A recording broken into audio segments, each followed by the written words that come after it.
सड़क हादसों पर लगेगी लगाम।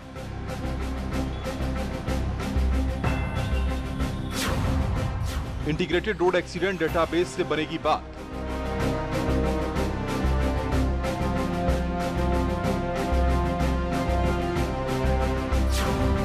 सोलह जिलों से हादसों के आंकड़े आएंगे सामने।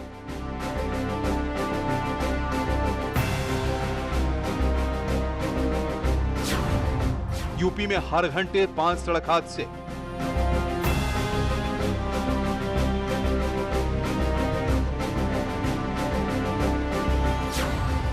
यूपी में हर घंटे हादसे में करीब 3 मौत।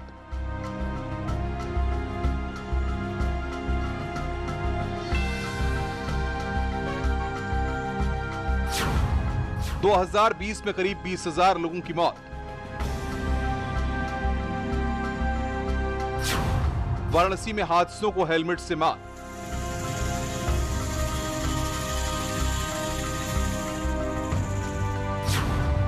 सीट बेल्ट लगाने में कैसी शर्म।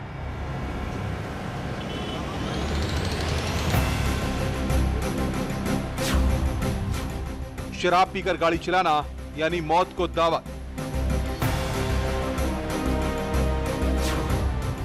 ओवर स्पीडिंग से हमेशा करना तौबा।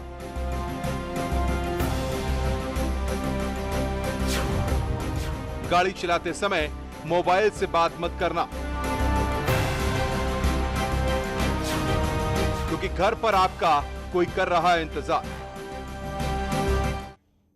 पुराना सवाल है कि बेलगाम रफ्तार पर लगाम कब, और इस कार्यक्रम के जरिए आपको वो तस्वीर हम दिखाने की कोशिश करेंगे जिससे आपको भी पता चल सके कि प्रदेश में सड़क सुरक्षा का क्या हाल है, सरकार का दावा क्या है, सरकार इन हादसों को रोकने के लिए क्या करने वाली है और लोगों को क्या कुछ करने की जरूरत है। और जो मेन कारण है इन एक्सीडेंट्स का इन सभी प्रकार के रोड्स पे, वो ओवर स्पीडिंग है। मेजर फैक्टर्स जो कंट्रीब्यूट कर रहे हैं, मोर देन 60% एक्सीडेंट्स ये 4 फैक्टर्स कंट्रीब्यूट कर रहे हैं: over speeding, drunken driving, wrong side driving and use of communication devices like mobile phone या स्क्रीन्स जो यूज करते हैं। इसका मुख्य उद्देश्य है कि कैसे हम सड़क दुर्घटनाओं को रोक सकते हैं। आप यूपी के आंकड़े देखेंगे कि तो बहुत ज़्यादा है पूरे देश में, तो एक टारगेट भी है कि हम दुर्घटनाओं को 50% कम करना है। और ज़्यादा दुर्घटना के जो कारण होते हैं, ओवर स्पीडिंग होता है, हेलमेट होता है, तो इसी को दृष्टिकोण रखते हुए सबसे पहले हमने रोड सेफ्टी मंथ में रोड सेफ्टी सेल का गठन किया है नोएडा में। और ये सेल लगातार हर एक जागरूकता कार्यक्रम में भागीदार होता है। तो 1-2-3 जो मंच का जो उपयोग हुआ है तो लोगों में जागरूकता आई है। तो आप देख भी रहे होंगे कि हेलमेट के प्रति लोग ज़्यादा सजग हो गए हैं। और इन सड़क हादसों में एक बात बेहद साफ है, खुद की जिम्मेदारियों से अक्सर जो लोग भागते हैं वो खुद की जान को जोखिम में तो डालते ही हैं, दूसरों की जान के लिए भी खतरा बने रहते हैं। अक्सर ये देखा जाता है कि दूसरों की गलती की वजह से कोई तीसरा हादसे का शिकार हो जाता है। ऐसे में न्यूज़ 18 सड़क सुरक्षा अभियान का जायजा लेने मौके पर पहुंचा, जिसमें न्यूज़ 18 आपकी टीवी स्क्रीन पर दिखाने की यह कोशिश कर रहा है। तस्वीरों में देखिए गौर से, हालात क्या हैं। सिर्फ सड़क हादसों के लिए सरकारें जिम्मेदार हो सकती हैं, क्या आपकी कोई जिम्मेदारी नहीं है?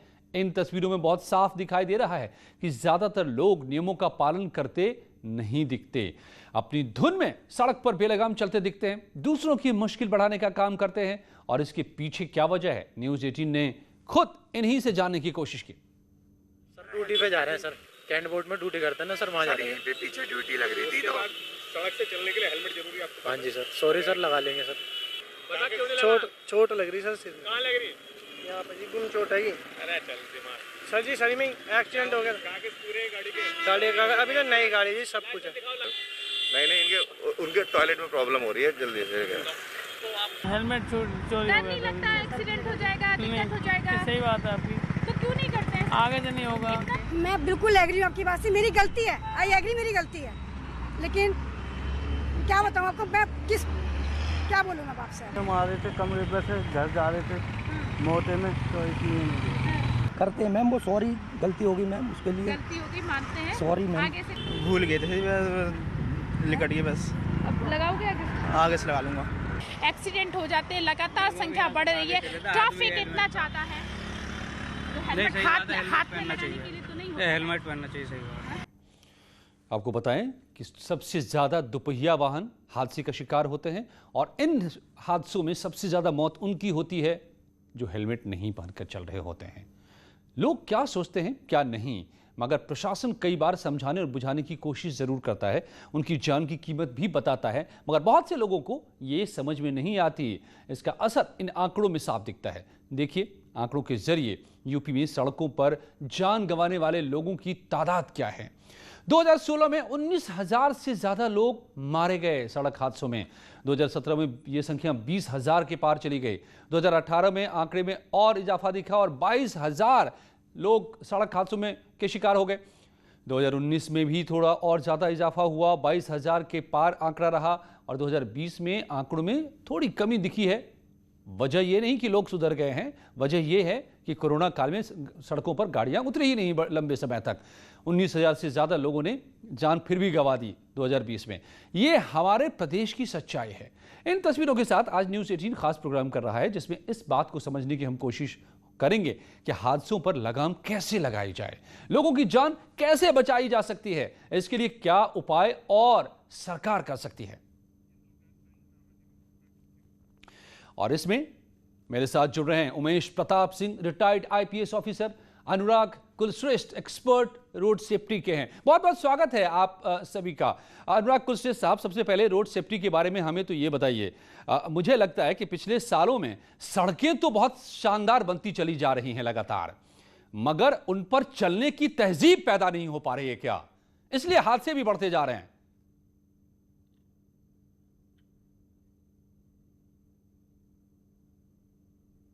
सड़कें तो हमारे यहाँ बहुत अच्छी अच्छी बनती जा रही हैं, लेकिन साथ के साथ हादसे भी बढ़ते जा रहे हैं। इसका एक सबसे बड़ा कारण जो जैसा कि आपने बताया कि लोगों में, रोड यूजर्स में जो एक सेंस आना चाहिए वो सेंस नहीं है। अगर आपने देखा होगा कि अभी हमारे सामने दो बहुत बड़े एग्जाम्पल थे कि जब मोदी जी ने जो सफाई अभियान शुरू किया तो शायद सबसे पहले झाड़ू जो है मोदी जी की तरफ से लगाई गई और वो टॉप टू बॉटम हर डिपार्टमेंट लेवल पर उस चीज का फॉलो किया गया। तो एक वो सोशल एक इमेज बनी कि हमें ये काम करना है और वो सब लोगों तक मैसेज पहुंचा।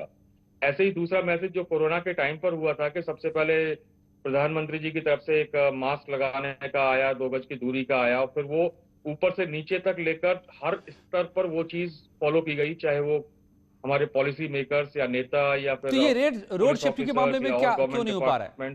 देन अल्टीमेटली एक जी अपने आप में ये भी सवाल है उमेश प्रताप सिंह से भी मैं यही बात जो मैं कहना चाहता हूं कि अगर आप आज right sir, I will come back to you Anurag जी।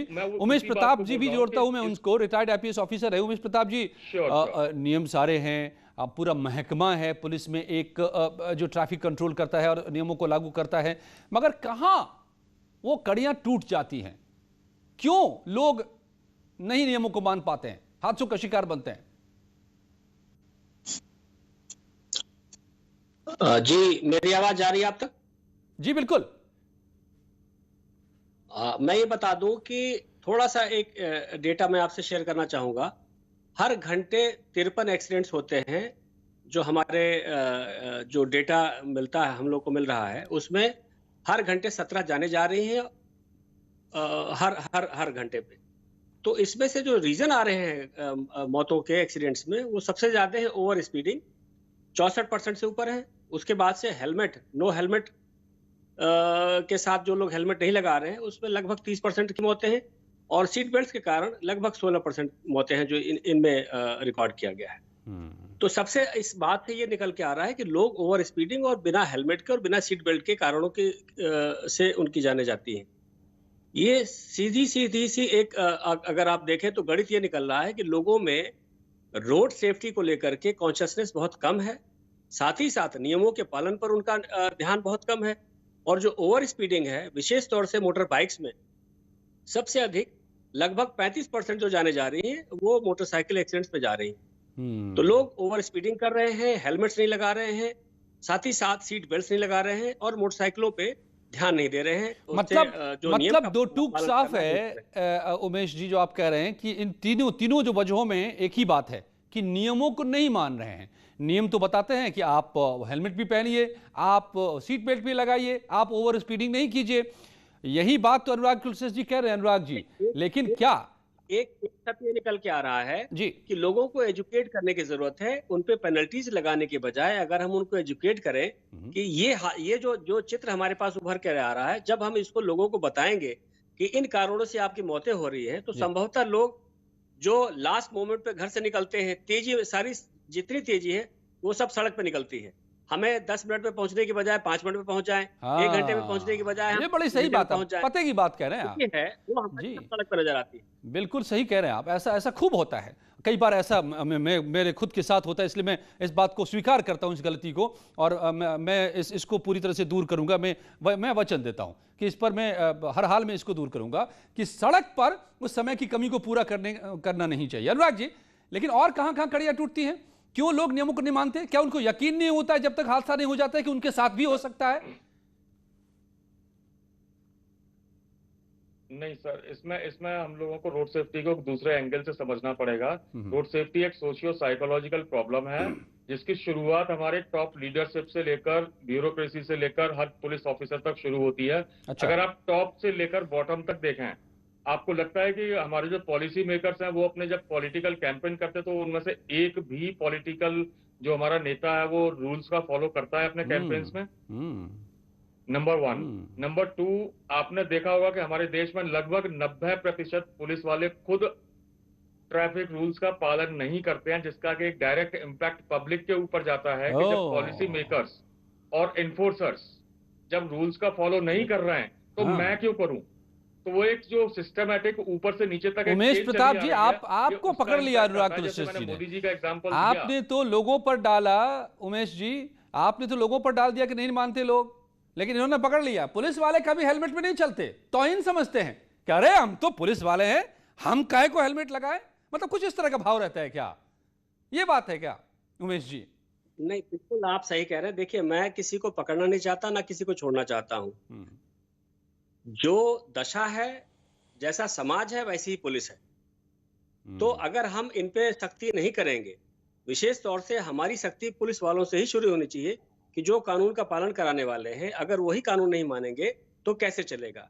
इसमें मुझे कोई भी जरा सा भी रंच मात्र भी मुझे कोई कष्ट नहीं है कि अशोक जी ने पुलिस को दोषी ठहराया है। निश्चित रूप से बड़े एक पैमाने पर देखें तो हमारा बहुत बड़ा दायित्व बनता है कि हम लोगों को इस बारे में सचेत करें।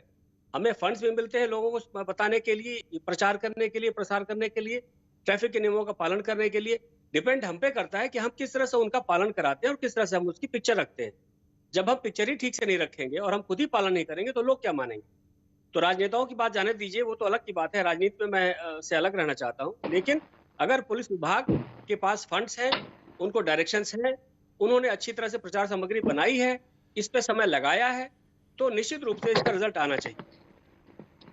नहीं तो ये जो है, अब अनुराग कुलश्रेष्ठ जी, जो आप जो बात उठा रहे हैं कि जो पुलिस वाले खुद नहीं हेलमेट पहनेंगे, दूसरों को क्यों कहेंगे हेलमेट पहनने के लिए? किस मुंह से कहेंगे? वो लोग मानेंगे क्यों? दूसरी बात ये भी तो है कि अगर पकड़े भी गए बिना हेलमेट के तो बगल से कुछ मुड़े तुड़े से नोट पहुंच जाते हैं एक हाथ से दूसरे हाथ में और चल जाता है, फिर चलता रहता है सब कुछ। ये भी एक बड़ी बीमारी है। जान की कीमत लोगों को ये डर लगता ही नहीं है। इसमें ये जान का सौदा है 10 रुपए में, 20 रुपए में। जी नहीं सर, मैंने एक सिंपल सी चीज बताई, ये सोशियो साइकोलॉजिकल फिनोमिना है जो कि टॉप टू बॉटम चलता है, और जब इसमें सेल्फ रिस्पॉन्सिबिलिटी वाली बात आती ही नहीं है। जब आप, अभी मैं हेलमेट का एक क्वेश्चन लेता हूं, भारत सरकार ने ISI मार्क हेलमेट लगाने के लिए बोला है, और 1 जून से ये हेलमेट जो सबस्टैंडर्ड हेलमेट है वो बैन हो जाएंगे। जिसके पास अगर कोई कंपनी मैन्युफैक्चर करती है तो उसके ऊपर छापा पड़ेगा, और कोई सेल मार्केट में होता है तो उसके ऊपर भी छापा पड़ेगा और गिरफ्तारी होगी। लेकिन आज तक जो नकली हेलमेट, जो 100 रुपए का, 200 रुपए का हेलमेट, उसके ऊपर ISI की स्टैंप लगकर वो मार्केट में 85% सेल हो रहा है। क्या हमारी किसी सरकार ने या किसी पुलिस डिपार्टमेंट ने आज तक छापेमारी की उनके ऊपर कि वो नकली दवा हमारे पास कैसे आ रही है? सर, रोड सेफ्टी में पूरा एक सिनेरियो जो ऊपर से नीचे तक बना हुआ है, हमें अपने सिस्टम को मॉडिफाई करने की जरूरत है। सबसे पहले आदत टॉप से बॉटम जाएगी, और नीचे से जैसे हेलमेट का हो गया, सीट बेल्ट का हो गया, इसके ऊपर पालन शुरू करना पड़ेगा। अगर मेरे को लगता है कि अगर पुलिस डिपार्टमेंट अगर सीट बेल्ट और हेलमेट का पालन शुरू कर दे तो मैं 90% जनता की तरफ से बोलता हूं कि 90% जनता अपने आप उस नियम का पालन शुरू कर देगी। अच्छा ठीक है अनुराग जी, मैं मानता हूं और खुद माना उमेश प्रताप जी, लेकिन आप लगता है कि एकदम पुलिस के पीछे ही पड़ गए हैं। कुछ हमारी भी तो जिम्मेदारी है ना। मुझे याद नहीं आता अपने जीवन में डे 1 से कि बिना हेलमेट का मैं चला हूं या बिना सीट बेल्ट के चलाऊं।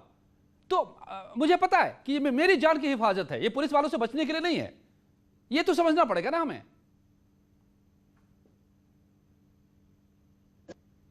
सर, आप जो इन्फोर्समेंट की बात करते हैं, मैं अब फेवर में बात करता हूं पुलिस के।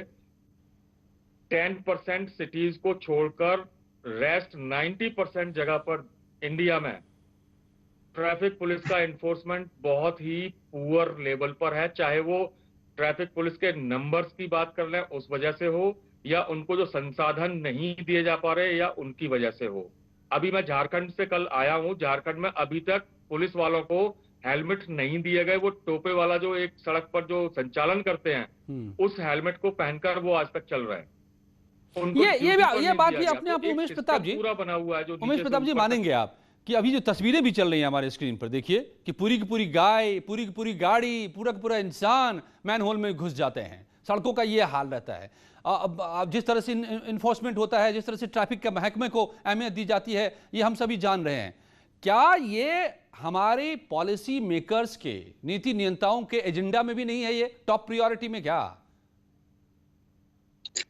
जी मैं आपको बताऊं, मैं कई जिलों में एसपी रहा हूं और मैंने रोड सर्वे कराए हैं। जिन चौराहों की कैपेसिटी मात्र कुछ सौ वाहन को कैरी करने की है, आप यकीन नहीं मानेंगे, वहां पे कुछ सौ की जगह कुछ हजार वाहन प्रति घंटे प्रति मिनट निकलते हैं। रोड इंजीनियरिंग का यह हाल है कि चौराहा बना दिया, ट्रैफिक किधर से निकलेगा, कैसे घूमेगा। आपको लखनऊ में भी, मैं इस समय लखनऊ में हूं और बता दूं कि लखनऊ में इतनी सारी सड़कें ऐसी बनी हुई है जहां पर आदमी कंफ्यूज हो जाता है कि किस रास्ते पे किस तरह से जाएं हम। तो रोड इंजीनियरिंग प्लस चौराहों की बनावट, साथ ही साथ जो रजिस्ट्रेशन है गाड़ियों का, वो जिस दर से पर्सपेक्टिव प्लानिंग हम नहीं कर रहे हैं कि आज से लेकर के 10 साल बाद इस चौराहे की क्या स्थिति होगी, और हमने चौराहा बना दिया आज की डेट में, तो निश्चित रूप से 2-3 साल बाद वो चौराहा उतना ट्रैफिक कैरी करने लायक नहीं होता है। पहले चौराहों पर जो स्थिति होती थी वो वाहनों की संख्या बहुत कम होती थी। आज की डेट में चौराहे वही रह गए हैं। सड़कें तो हाईवेज हमारे बहुत बनते जा रहे हैं, लेकिन जो इनर रोड्स हैं उनकी दशा वही है जो पहले हुआ करती थी। और जो मोटरसाइकिल एक्सीडेंट्स हैं निश्चित रूप से वो हाईवेज के नहीं है, वो इन्हीं लिंक रोड्स के हैं। जो शहर के मेन रोड्स हैं वहां पे ज्यादा एक्सीडेंट्स होते हैं। हाईवेज पे तो आपकी बड़ी बड़ी एक्सीडेंट्स होती है जिसमें कि कुछ लोग जब जाने जाती है तो बहुत ज्यादा जाती है, लेकिन जो डे टू डे फंक्शनिंग है उसमें आपका चौराहा मैनेज नहीं है। जो उसकी कैरी करने की कैपेसिटी है जितने वाहन की, उससे कई गुना ज्यादा वहां पे वाहन चल रहे हैं। बिल्कुल, सड़कों की दशा जर्जर है। और आप जैसा कि बता रहे हैं, मैनहोल खुले हैं, सड़कों पे जानवर जा रहे हैं। तो ये सारी की सारी जिम्मेदारी पुलिस की नहीं है। कई सारे विभाग मिलकर के ट्रैफिक संचालन का काम करते हैं, जिसमें पीडब्ल्यूडी है, पुलिस है, साथ ही साथ जो आपके नगर निगम है, रोड लाइट्स हैं। तो ये सारे के सारे विभाग जब मिलते हैं एक साथ, तो बिल्कुल सही बात कह रहे हैं आप। इन सभी विभागों की प्रायोरिटी मिलाना होगा। अनुराग जी, लेकिन एक बात जरा ये बताइए कि हमारे देश में लाइसेंस कैसे मिल जाता है लोगों को? लाइसेंस लेना, अब थोड़े से कुछ महानगरों को छोड़ दीजिए, तो बाकी तो कहीं भी कोई टेस्ट होता हो, वाकई कोई सिग्नल्स जानते भी हों, कोई एग्जाम पास करके लेते हो, कोई ड्राइविंग वाकई करके 8 बना के और बैक करके फॉरवर्ड करके लेते हो, मुझे नहीं लगता। तो सड़क पर आ जाते हैं और सड़क पर चलना कैसे है पता ही नहीं होता है, तो फिर तो अंधेर बचेगा ना, फिर तो मौतें होंगी ना। एक चीज और बता दूं जी, ट्रांसपोर्ट विभाग भी एक्सीडेंट्स इसमें बहुत बड़ा लूपहोल्स है हमारे यहाँ। शुरू से जो सिस्टम चला रहा है उसमें अभी तक वही सिस्टम था जो आप बता रहे हैं। लेकिन अभी कुछ 5-6 साल से गवर्नमेंट ऑफ इंडिया ने उसके ऊपर काफी काम किया है। नए नए IDTR बनाए जा रहे हैं, लेकिन उनका जो टारगेट है कि कम से कम 1000 IDTR बन रहे हैं, ऑटोमेटेड ड्राइविंग ट्रेनिंग सेंटर, उसकी जगह पर सिर्फ 22 खुल पाए हैं। और 1000 तक खुलने में या 800 खुलने में शायद आगे आने वाले हो सकता है कि 20 से 25 साल लग जाए। तो वो एक टेस्ट वाली जहां पर बात आ रही है, सबसे बड़ा जो कारण आता है, आपने कुछ दिन पहले देखा होगा जब ये अमेंडेड मोटर व्हीकल एक्ट लागू हुआ था, मेरे अंदाज से जहां जहां पर भी इन्फोर्समेंट प्रॉपर हुआ वहां पर 80% तक लोग एक दिन में सुधर गए थे। जब उनके पास एक लॉ का एक डर जब उनके दिल में गया कि जो अब लॉ बहुत स्ट्रिक्टली लागू होगा। हाँ, तो आप सही कह रहे हैं। डर की वजह से सारे रूल्स फॉलो करना शुरू कर दिया था। मैंने हाँ। दिल्ली में देखा था कि स्टॉप लाइन से पहले सारे अपने आप चुपचाप खड़े हो जाते थे। तो लॉ इन्फोर्समेंट एक बहुत उमेश बड़ी जी, भूमिका ये अदा बड़ी बात करता उठा दी है। अनुराग जी ने। लेकिन समय साथ खत्म में हो रहा है, अब इससे एक पहले मैं प्रॉब्लम आपसे ये और भी समझना आती है। चाहूंगा कि आखिर में बात आती है उसी डर की। भय बिनु हो ही न प्रीति, 500 साल पहले तुलसीदास जी ने कहा था, वो आज भी सच है। आप लोगों के हाथ में डंडा तो है ना। प्रजातंत्र में हम डर एक समय के लिए कर सकते हैं। जैसे आप कोई कार्य करते हैं तो इमरजेंसी मोड में आप लगातार 24 घंटे, 24 दिन, 24 साल नहीं रह सकते। इमरजेंसी मोड में आप जब जरूरत पड़ती है तभी रह सकते हैं। उसी तरह से डर आप लगातार बना करके रखेंगे तो डर का भी फिर भय खत्म होता है। लोग समझते हैं कि तो अनावश्यक का डर बना रहे, इसका कुछ होने वाला नहीं है।